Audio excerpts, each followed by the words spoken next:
Hey everyone, welcome to West Coast to East Coast, your podcast on the latest news in Canadian immigration and the latest tips on the IELTS, CELPIP, and PTE language proficiency tests. My name is Maria and I'm a certified Canadian English teacher and language expert here to help you get the band scores you need. And my name is Olena Weber and I'm regulated Canadian immigration consultant. Awesome. We're super excited here today because today is a really big episode. We are going to be talking about the differences between the IELTS general training test, the CELPIP exam, and the brand new PTE Core test, which is a newer exam that is now accepted by the IRCC for your immigration purposes. And I get a lot of questions asking about the differences between these tests and obviously which exam is easier. So today's going to be all about that. But before we start that, maybe Olena, do you have anything you'd like to kick us off with? I just want to mention that if you guys didn't listen to our previous episode, in a previous episode, we covered IELTS versus CELPIP. So you can have a listen there and that would give you a little bit of background. It was really, really good episode. I really liked it and I feel like I learned a lot there. And yeah, this episode, we're going to talk about PTE. So I'm super excited about that because it is AI-based exam, right? Yes. In our last episode, we did talk about the IELTS versus CELPIP, just those two tests, because honestly, there was a lot to cover there. So consider that more like part one. So if you want to check that out, head to our playlist on YouTube or on Olena's webpage, and you can listen to it on the go. But today we're going to cover some of the big differences between the IELTS, CELPIP, and PTE. So I've considered 5 big differences to help you decide which test you are going to take. And before we go into those, I do want to say that the word easier, I always like to say it's more about a big difference in test format and which test you prefer. At the end of the day, on any of these exams, you are going to be evaluated on a scale. And the English in and of itself doesn't really change because the language is a language and you're going to be assessed on a scale. So when you go to the test, you're going to be assessed and your English is going to be assessed on a scale. What really changes from one exam to the other is the test format and which test format you prefer. Now, there is a big difference on the PTE, huge differences in the scoring, how you are assessed, and the test format. And that, my friend, is what might be the big deciding factor for you. So let's talk about the scoring system. Now, the PTE Core is scored from 0 to 90. It's a scoring system that you accumulate points for each task, and there is partial scoring for some questions. It's kind of similar to the TOEFL exam. So I'm going to let you know what you need to achieve out of 90 for each section of the exam, and you're going to see why this is really important. For you to get a CLB 9, now obviously most of you want to get that CLB 9, on the PTE Core test for the listening test, you need to achieve a minimum of 82 points out of 90 for the listening test. So I'll say that again.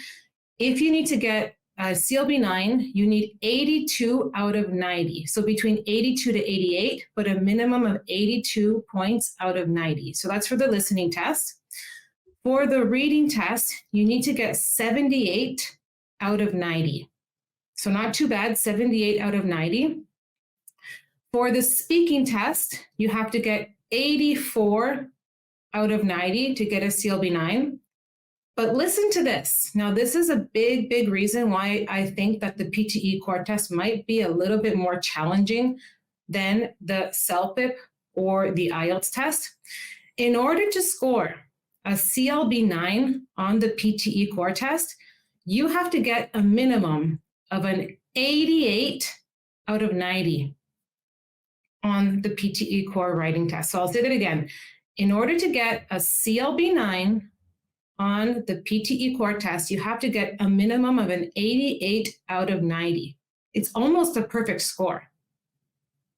So a lot of people assume that, oh, the PTE Core test is easier. But if you want to get a CLB9, you have to get 88 out of 90 on the writing. Sorry, that's 88 out of 90. That's in writing, or is it? Oh, Yes. in writing. Okay. Yes. So if you want to get, I'm looking at the IRCC, the table here, which we can even see if we can put this up when we're doing on the YouTube page and everything.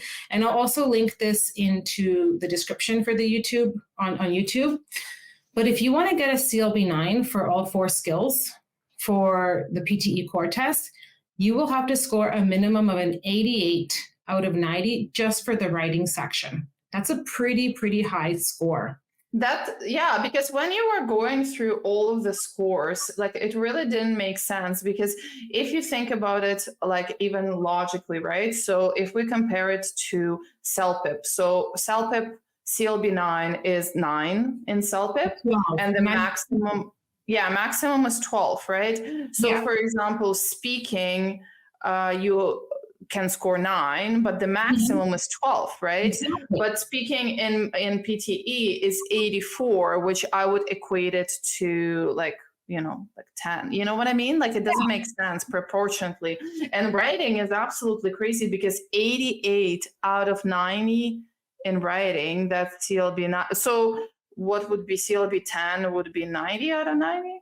So they need CLB 10 is 90 out of 90. Yeah, that's the table that they have on their scoring guide.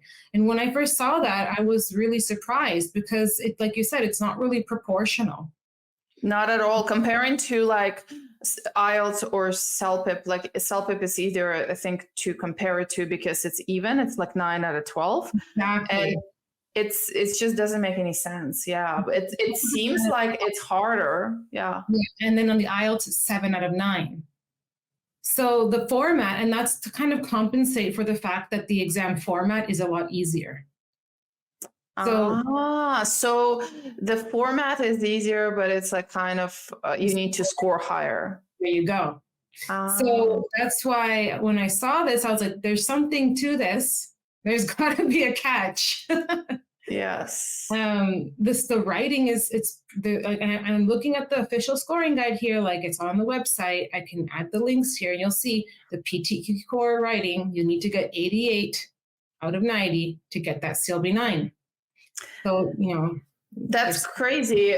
Yeah, because I think it's, it may be a situation when somebody takes PTE and like they feel great about it because it feels easy, right? Mm-hmm. But then the reality is that they need to score very, very high. So when they get their score, even though maybe they thought, okay, like it felt easy, yes, but the score may not necessarily translate to that. Exactly. Yeah, and I was surprised to see that, because it's just on the writing section that's such a high score, and I thought that was kind of weird.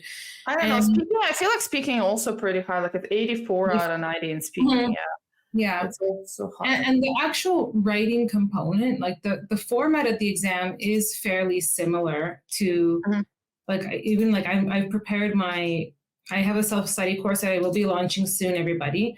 And I was preparing the material for it, and task 1 of the writing test is fairly similar. But even like going through like the assessment criteria, it's fairly, they're a little bit different. And I will talk about that in a moment here. But the way that they prepared the scoring criteria, the algorithm testing you, it is a little bit different than the IELTS and the CELPIP. The task 2 is totally different than the IELTS and the CELPIP, because the IELTS and the CELPIP, you have to write like an academic text. And in the PTE test, you have to summarize a written text. So on the PTE test, you have to write out an email, but the other task, you have to summarize a written text. So the actual activity that you have to do, it's a lot different than the IELTS and CELPIP. So I think because the activity itself is a lot simpler, like I said, they're compensating it by making the actual scoring a lot more challenging. But I feel like, so in PTE, you have to summarize the text that you already see in front of yourself on the screen. They give you a text. It's up to 200 words. Mhm. And then you have to rewrite that text, like a summary, within 25 to 50 words in 10 minutes. Okay. So that is a pretty challenging activity for some. You have to read a text that's 200 words and then rewrite that text in 25 to 50 words. Yeah, I see how this can be easier for some people, because this is very common. What I hear is that people struggle with generally that skill even in their own language when they need to come up with an idea and then write about this idea, right? When in PTE, you don't need to come up with an idea. The idea is already there in front of you. So I see how this can be easier, but at the same time, what scares me is that because I need to, as a CELPIP 9, I need to score 88 out of 90, I feel like I don't have a right for a mistake. You know what I mean? So that kind of is a lot of pressure. Yeah, you have to get 88 out of 90. Now, I will talk a bit now about another cool thing, another interesting thing, actually. Just gonna quick sip of water here. Another cool thing I noticed about the way that candidates are assessed in our last, one of our last episodes, the AI episode, we talked about, is AI taking over language proficiency tests? And for those of you who haven't listened and are not aware, on the PTE Core test, they don't have human examiners. So there aren't human people, there aren't people testing you. The PTE Core test actually has an AI or an algorithm that is going to be assessing your speaking and writing test. So this algorithm has been fed hundreds of thousands of past responses, and your response will be compared against those past to decide your final band score, your final score, okay?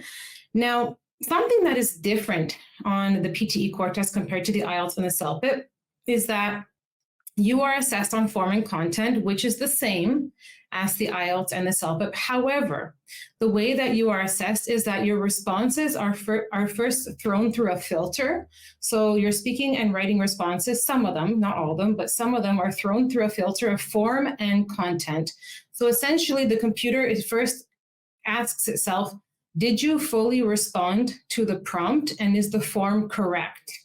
If the answer is yes, you get a point. If it's 0, then you get 0 for the rest of the question, and you basically score a 0 for the answer. Okay, so again, sorry, just to reiterate, if you fully responded to that question, like that would be like, what is the filter? Can you repeat that? Okay, so I'll try and say it differently. Yeah. On the IELTS and CELPIP, we have 4 different dimensions or criteria when we are assessing candidates. Within those criteria, form, in other words, how you organize your response, and content, the actual ideas that you have, and if you understood the question, how relevant your ideas are, and the actual content in your responses. Did you fully address the question? Those 2 points, they are just one slice of the pie. We have it's just a portion of your response. So if a candidate makes a mistake and they didn't really properly respond to the question, or if their answer is unorganized, they can still compensate for that mistake by doing well in other parts of the response. So it's just one aspect of their assessment, okay? So if they don't do that well there, that's okay. They can still compensate for form and content with their grammar, with their vocabulary. But in the PTE, that's not the case. They are first checked for form and content. If they do not do well in form and content, they score a 0, end of story. They don't get any other points for anything else, and they fail the question. So basically, that means that when you are preparing for PTE, you really need to make sure that you're good on form and content, right? That's exactly it. Exactly it. So form and content is super important. That's the very first thing you should be paying attention to. And that's a really huge tip of mine, because if you don't nail down form and content, you score a big fat 0 for the rest of your response.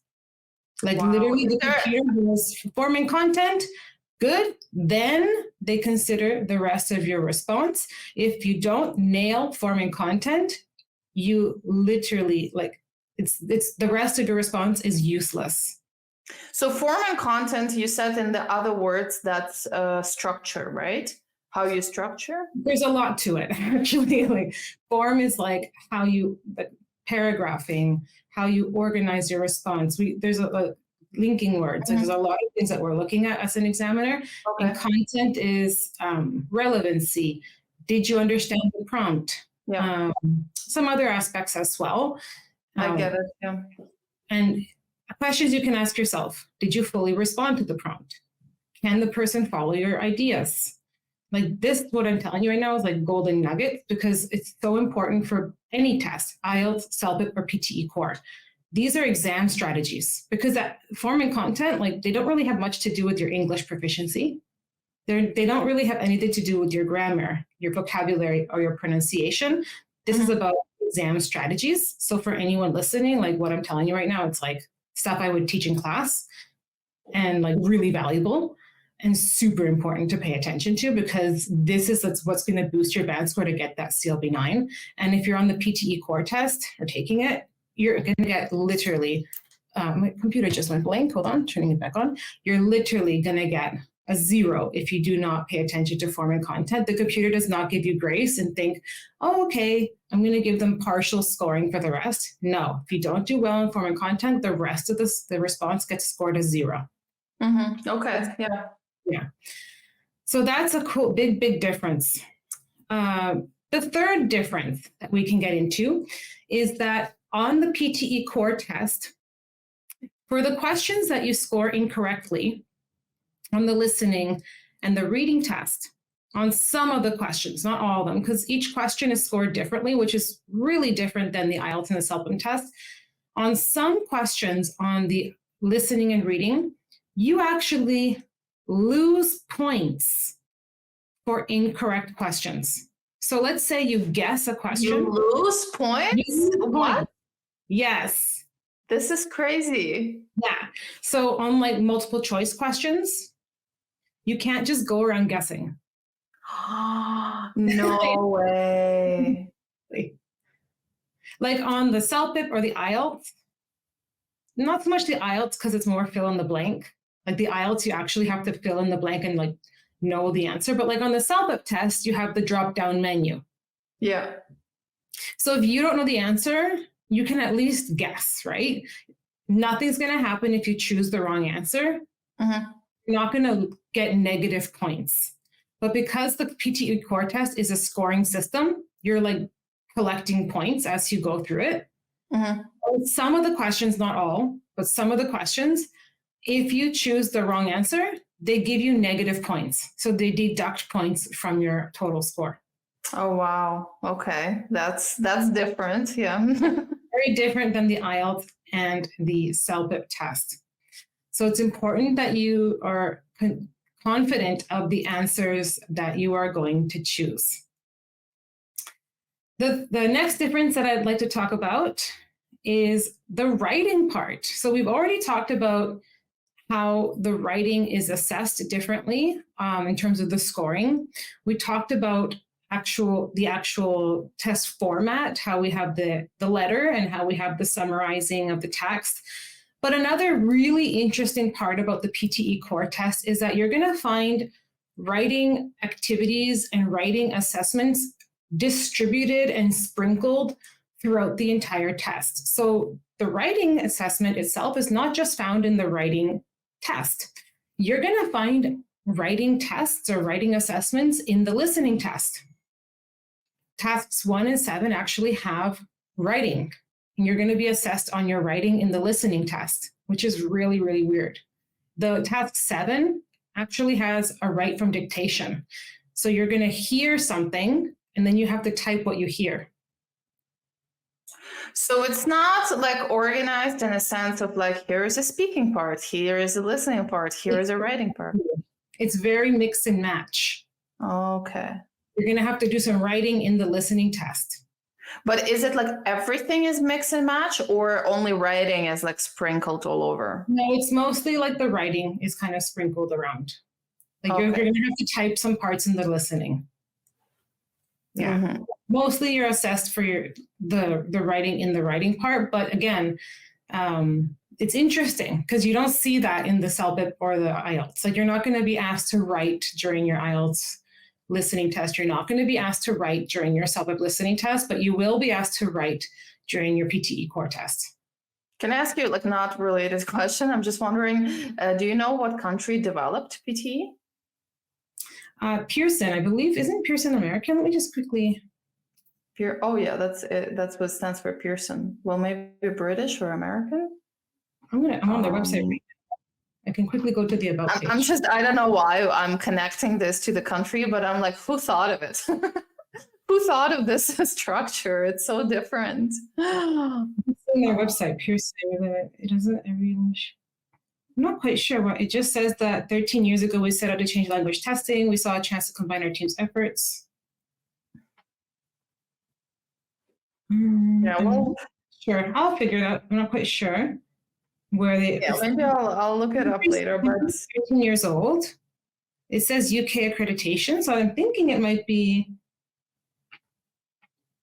British, but they have their destinations are Australia, Canada, New Zealand, United Kingdom, United States, and other countries. So they are accepted worldwide. I mean, it's a very old company. I mean, Pearson, it's a publishing thing. Yes. Yeah, so it's very, very old, right? So. Yeah. Interesting, yeah. And one other difference, spelling counts. So spelling does count on all these tests, right? But it is different in the sense that on the IELTS, when you're writing, spelling is a challenge as well, because it's similar to the IELTS in the sense that what you write, the spelling counts. But on the CELPIP, you have the word count, the spell check, right? We don't have spell check on the PTE. So I just want to emphasize how important spelling is, because it's actually one of the criterion. So it's actually one of the assessment criteria. They're really looking for spelling. So spelling is very important on the PTE Core test. So very important that you pay attention to your spelling and punctuation and all those kinds of things on the PTE Core test. Very, very important. So those are some really big differences that I have noticed on the PTE Core test. Aside from that, the format of the exam is super, super different. If you go through the actual format of the exam, you're going to notice that I can quickly go through the different formats if you'd like. On the PTE reading test, you're going to have 5 tasks that you're going to do in 30 minutes. That also includes a little bit of writing in the reading test. The listening test, you're going to have 7 tasks. That also includes writing. And for the speaking test, you're going to start with a personal introduction, and then you're going to speak for 5 tasks after that. You're going to do a read aloud. So you're going to read aloud. You're going to read whatever. My apologies there. I'm just going to go through it here for you. I'll just go through my slides here, too. I wish I could actually show this to you. We're in a podcast, though, so it's a little bit complicated to do it in a podcast. You're going to have 30 to 40 seconds to prepare, and then you're going to have 6 to 7 questions. Task 3, you're going to repeat a sentence that you hear. Task 4, you're going to describe an image. Task 5, you're going to respond to a situation. And task 6, you're going to answer a short question. That's for the speaking test. So a total of 6 tasks. The first one does not count, though. It's a personal introduction to yourself. So just 5 tasks that are actually scored. Then for the writing test, you have to summarize a written text. So that, again, you are going to read a text that is up to 200 words. Then you are going to write a summary of that text. That's a 25 to 50 word summary in 10 minutes. So instead of having to write an academic essay like in the IELTS test or the survey response like on the CELPIP test, you are only going to have to do that summary. So it is a little bit simpler than the IELTS or the CELPIP test, but again, the scoring is totally different. And then the email, which is fairly similar to the IELTS or the CELPIP test, where you're given a situation with 3 bullet points that you have to respond to. So very, very similar. However, the word count is a little bit less. It's 100 words as opposed to 150. So that's another small difference there. Okay. Do you find that variety of different tasks is just a wider variety or no?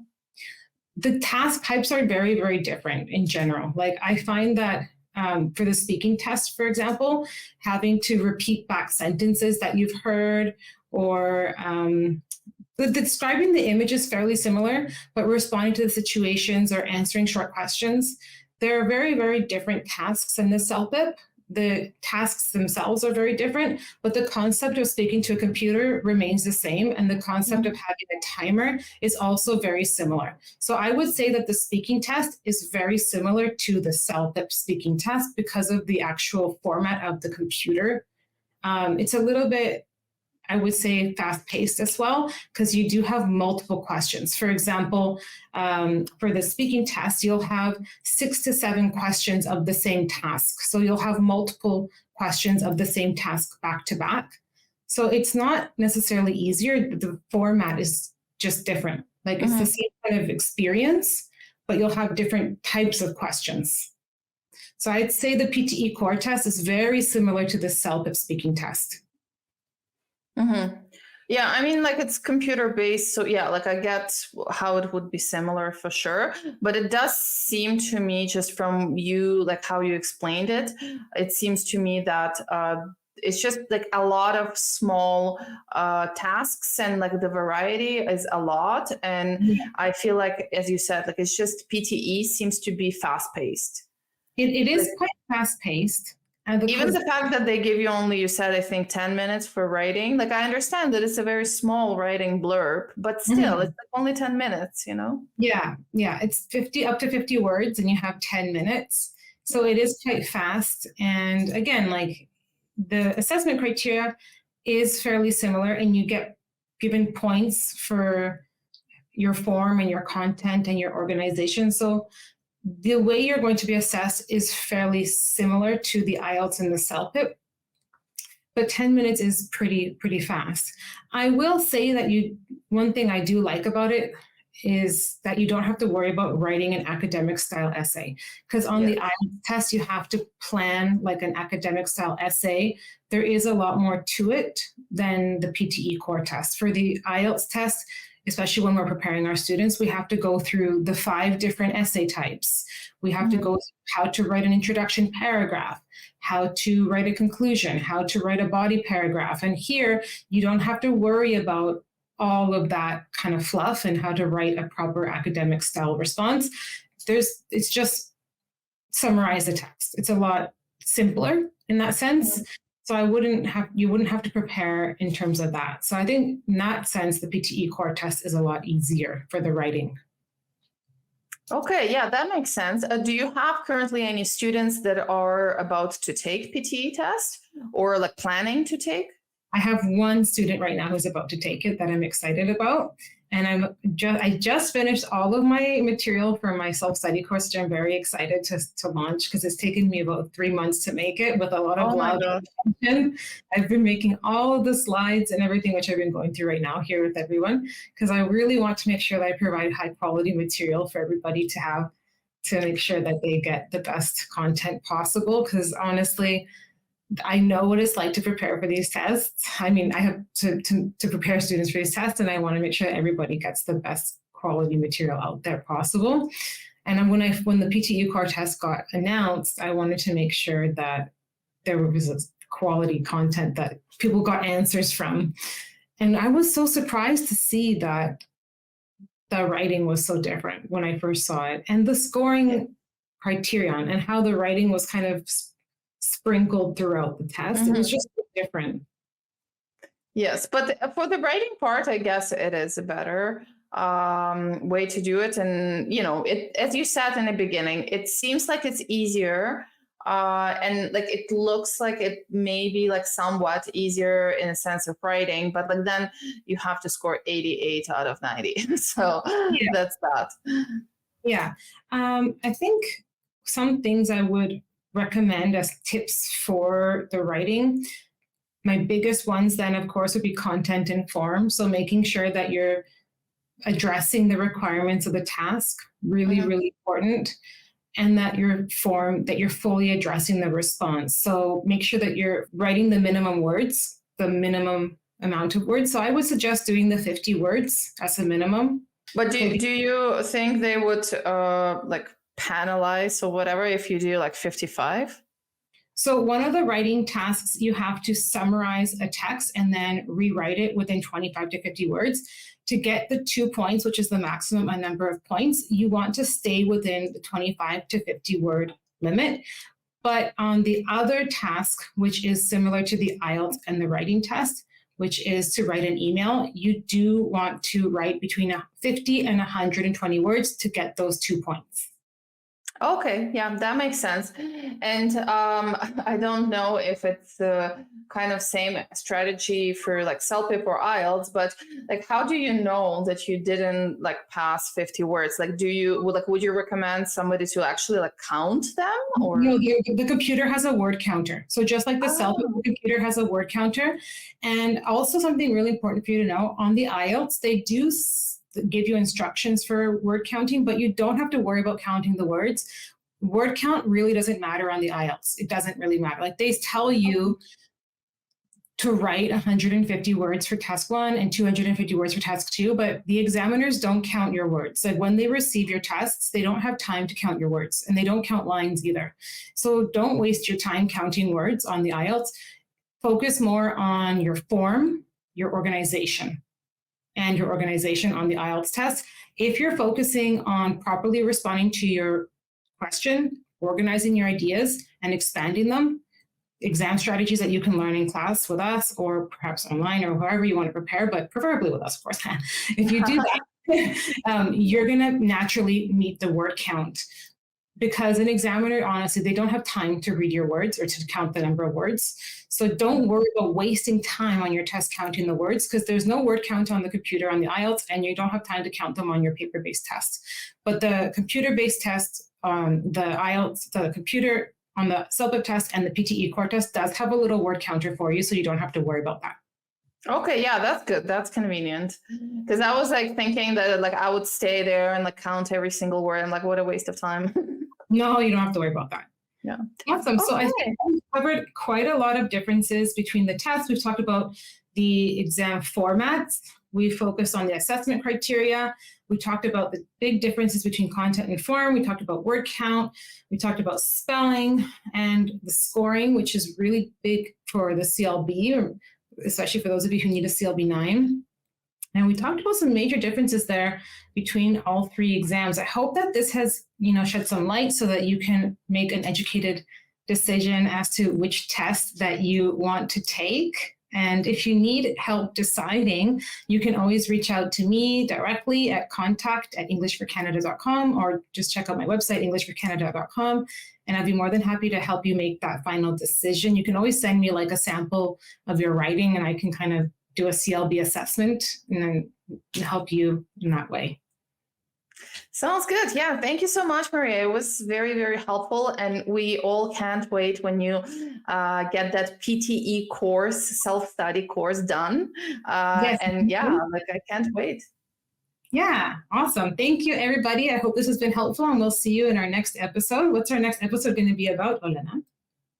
Next episode is going to be about 5 mistakes that will fail your immigration. So I will be talking with Maria about mistakes that immigrants tend to make and that may jeopardize your immigration process. So stay tuned and see you next week.